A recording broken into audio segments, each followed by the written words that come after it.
বেশ অনেকদিন ধরে কিছু ভিডিও লক্ষ্য করছি। আর্মিরা বলছে আমাদের ব্ল্যাকপিঙ্ক ফ্যান্ডমের সাথে যেন বিটিএস ফ্যান্ডম কম্পেয়ার না করা হয়। বাট আমরা ব্লিঙ্করা কিছুই বলছি না, কারণ আমরা বুদ্ধিমান আর্মিদের মতো অশিক্ষিত বা বোকা নই যে সব সময় পায়ে পা লাগিয়ে ঝগড়া করব। যখন আমাদের ব্লিঙ্কদের ধৈর্যের বাঁধ ভেঙে যায়, তখন আমরা কথা বলতে আসি।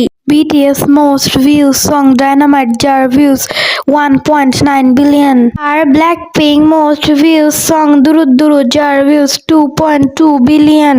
এখন অনেক আর্মিরা বলবে আমাদের হয়তো 2 বিলিয়ন কোনো সং নেই, তবে আমাদের বেশিরভাগ সংগুলোতে 1 বিলিয়ন 1.1 বিলিয়ন ভিউজ রয়েছে। তবে জেনে রাখা ভালো, আমাদের প্রচুর সঙ্গে 1 বিলিয়ন ভিউজ রয়েছে। মজার বিষয় হলো আমাদের আরেকটি সঙ্গে 2 বিলিয়ন ভিউজ রয়েছে। তবে আর্মিরা বলে আমাদের খেপিয়ে দিও না। তো আর্মিরা শুনে রাখো, আমাদের ব্লিঙ্কদের খেপিয়ে দিলে তার থেকে দ্বিগুণ খারাপ হবে। মনে রেখো আমরা blink. Blackpink is in the world most powerful girl group.